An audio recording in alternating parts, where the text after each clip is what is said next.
Coggs, who is one of the biggest, if not the biggest, advocate for increasing public engagement in city budgeting.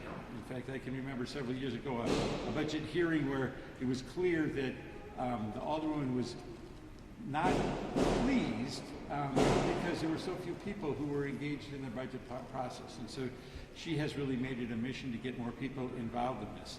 I also want to single out our neighborhood strategic planning NSP community organizing groups represented here today, and especially those involved with planning Budget Awareness Week with our Department of Administration. And Sharon Robinson and her team have really taken the lead, again, to make government accessible, for transparency in government, so that people understand what's going on in our budgeting process. But before I start on Budget Awareness Week, I want to affirm our city's commitment to fostering racial equity and inclusion in all the actions we take. That also means creating an environment where all residents feel welcome to engage in and participate in the city's annual budget process. Our annual city budget totals about $1.6 billion, and it's not just a lot of numbers. It pays for critical services in areas such as health, housing, public safety, and more. Our city budget affects every household, and budgeting for our future has to be a collaborative process involving both elected officials and residents. That's what Budget Awareness Week is all about. This week includes a series of public engagement sessions where residents will have the opportunity to engage with city officials to discuss the city budget process, 2022 budget priorities, solutions to budget challenges, and to hear more about the recovery plan.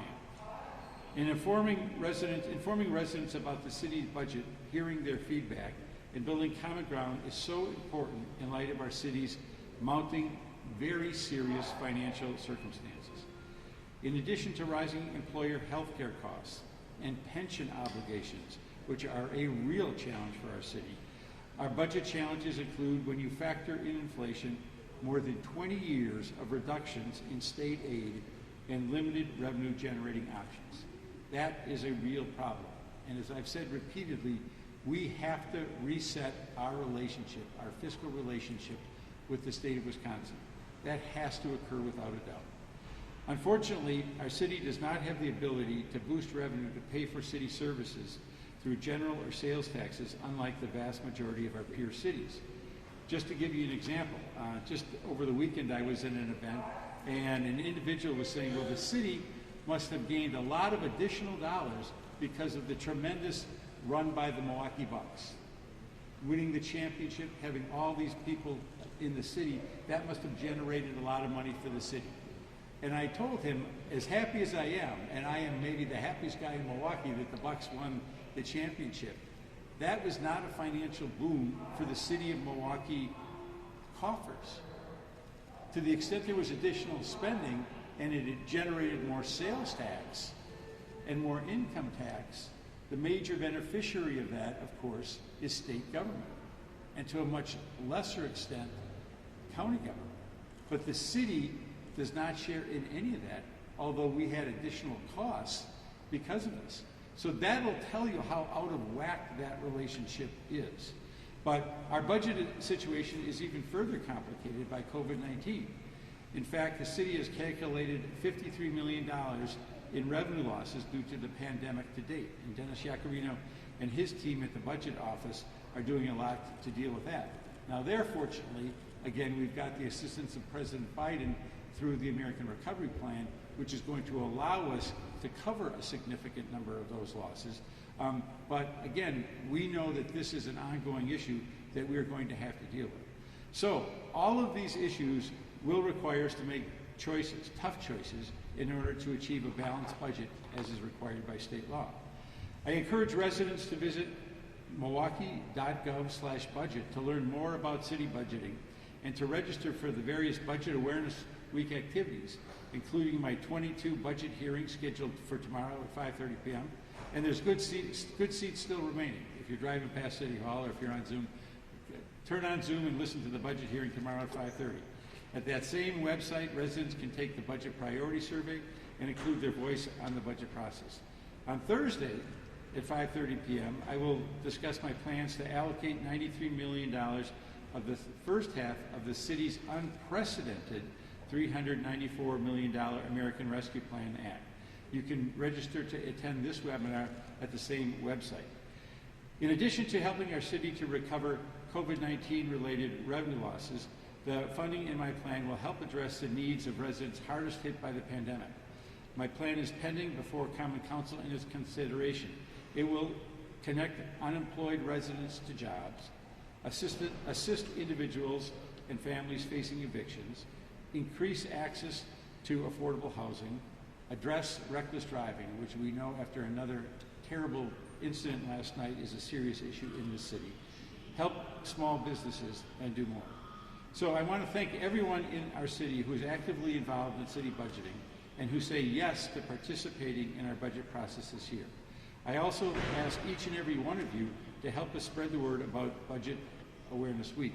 And with that, I'm going to turn it over to Alderwoman Mullally Cox. Alderwoman?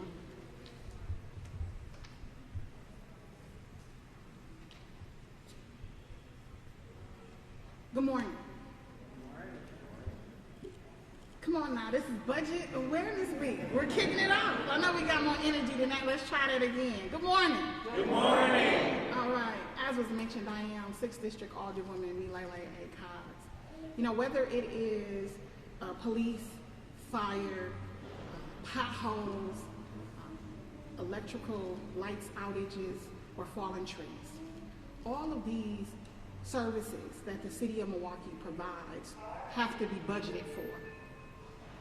We as elected officials often hear from our constituents their concern about the variety of issues and the services that we provide, but everything ties back to the nearly $1.6 billion budget that we decide from September to November. It is so critically important that residents be involved with that process. As we continue to face economic challenges as a city, making sure that we are prioritizing the needs of the residents is so important. But residents need to understand the process and how it works. I thank the administration, both the mayor and the Department of Administration, for heeding the call, for there being a greater level of awareness and engagement of residents as we move forward as a city.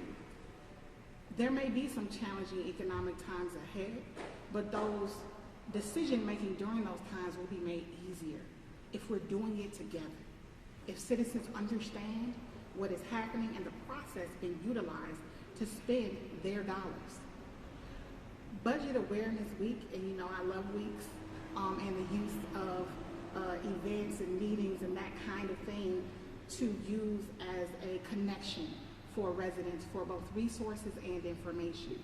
But as we start this first ever Budget Awareness Week, I truly do hope that residents come out to the meetings that are planned and that they hear and ask questions and get a greater understanding of how the budget process works, and also speak out for what they want to see prioritized in the budget as well. You know, it's been a few years since we had a public budget hearing where I think 5 people signed up. When I first got elected 13 years ago, it usually was over 100 people signed up. So it was 5 people, and it was then that we began the conversations about what has to be done so that residents know more, feel more comfortable voicing their concerns to us, so that we're more aware as we cast our votes when it has to do with the budget as well.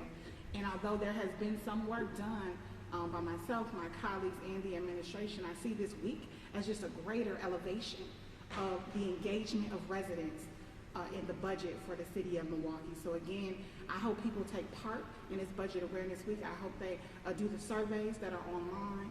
And again, thank you to the administration for making this week possible. And please know that even beyond this week, there is the opportunity for there to be engagement and for people to have questions answered, what they want prioritized in the budget as well. Thank you. Well, thank you very much, Alderman. Again, thank you for your leadership on this. In order for this to be effective, of course, it's important for us to have community partners. And one of our most engaged community partners has been Riverworks Development Corporation. And representing them today is Ruth Weil, who's the Community Engagement Coordinator, who certainly has her finger on the pulse of what's going on in the city of Milwaukee. Ruth? Good morning, everyone. I have to say, an engaged city is a strong city. And that's what me and all the other community organizers, some are behind me, do every day with the residents. It's been a real honor to help the city of Milwaukee engage residents in this budget process. Some of us were working every week on Zoom to make sure we got the right questions, that they were framed correctly, and we also pushed the education so that, again, an engaged and educated city is a strong city. I want to thank Alderwoman Cogs for pushing this, the Budget Office, the Mayor's Office, and the Department of Administration. It's been an honor, and make sure you and all your neighbors take that survey one way or another. We're going to be out there at many events on the ground for the folks who maybe aren't online every day. We got paper surveys so that everybody in the city is represented. Thank you. Well, thank you very much, Ruth. So it'll be hopefully an engaging week for everyone. And we've got a number of individuals who spend a lot of their time in the community. Steve Mahan and a lot of individuals from our block grant administration office have also been involved in this because they work with so many different community groups. So we're excited, we're looking forward to this, and we're asking our residents to help make this a stronger democracy, a stronger city by being engaged. And with that, if there's any questions, I'm happy to answer any questions.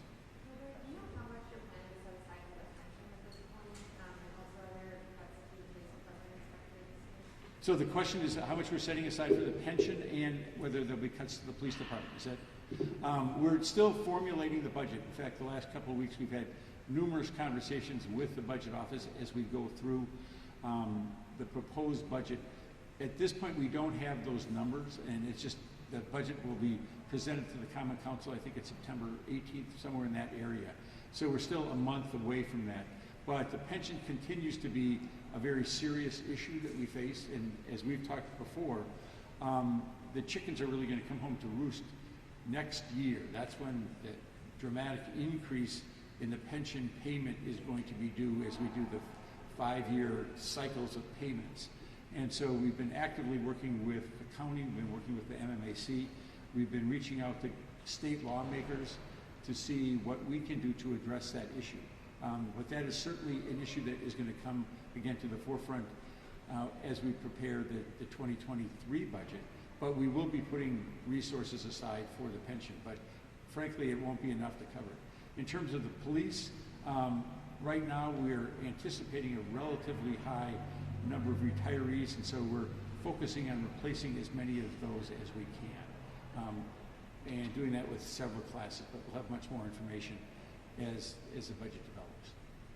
Mr. Mayor, what do you see as the biggest opportunities or resources for developing revenue for the city? What are you looking at this year that you may not have been in previous years? Well, I think there's a couple things. One, I think just the understanding is really important. I think for many people, and I'll include myself, when I came into city government, I really didn't have the sense of all the different challenges we have in terms of what our funding obligations are. And at the same time, how limited we were in our resources.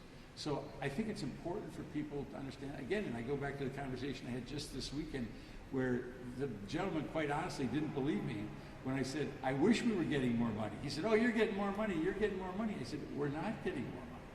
And so I think that a big part of this is educating people, because I think that there are some assumptions out there that aren't true. Now at the same time, I think with the unprecedented infusion of federal dollars, we want to hear people's input on that as well. And so that's why we're going to have a session devoted to talking about that.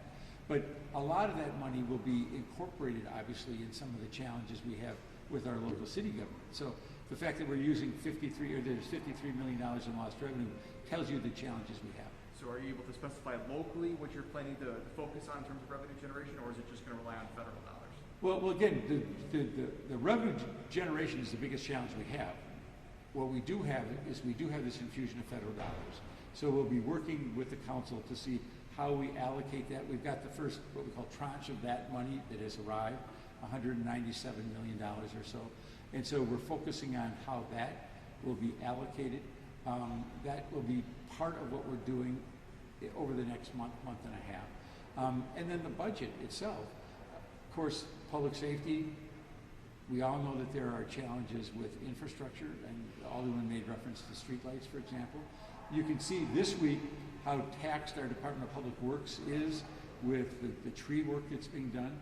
So some of that stuff is obviously not budgeted, and so that creates some additional challenges. So I think having this public discussion, though, everybody gains by having a public discussion.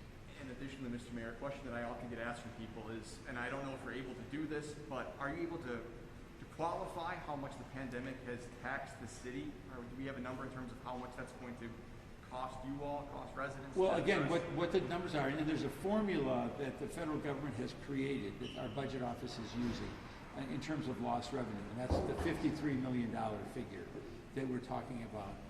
If I got that right, Dennis? Look to my budget director to make sure I said that correctly, so I'm not corrected. So $53 million is the number we'll be using for the lost revenue based on the federal guidance. Do you have any cost estimates for that cleanup yet, and the state declaration help, and is there any help for business owners who are suffering? Again, I'd say right now we're in the midst of it. I think personally I got my power on Friday night at 11:30 p.m. sharp. All of a sudden the lights went on, and you never realize how happy you are when the lights go on unless you've had them out for over 3 days. And over the weekend we had crews. We had a lot of crews out over the weekend, and the Department of Public Works has really been doing a great job. So they're going to continue that. I was looking at some of the suburban areas that were saying that they wouldn't have theirs cleaned up for weeks. I don't know exactly when ours will. Obviously, our first priority has been the streets. There were some challenges because there were some streets where some trees were down, but the last ones really, my understanding, that were addressed were those areas where trees were down, but they were intertwined with power lines, with electrical wires, because those were the ones where we had to coordinate with We Energies for obvious safety reasons. But now, I think that the streets are certainly filled, but there are still a lot of limbs out there. In my neighborhood on the west side, there's a lot of limbs. It hit the north side of the city harder than it hit the south side of the city, but there's still a lot of limbs down. Let's do those questions off to the side afterwards. Are there any other budget questions? What's the financial part of that cleanup? Do you have any idea? I don't have any yet. I don't know because they're literally putting the hours in right now. Does the state need help, something like that? We'll be looking. Obviously, we're looking for help wherever we can. Mr. Mayor, one last question related to the Sure. budget. I noticed some of the events on there are oriented towards people who may not speak English as their native language. Can you talk about how you're trying to incorporate people who may typically not been able to participate? Well, in again, that that's where the inclusion, the equity, the racial justice comes into this. We have really stepped up our game on Spanish. We are increasingly doing more in the Hmong language as well, because we recognize that we've got a lot of individuals whose native tongue might be Spanish or Hmong. So, and clearly we're working a lot in the central city as well. All right. And if there's other questions, I guess we'll take off this side. All right. Okay. Thank you. Thanks, everybody. Thank you.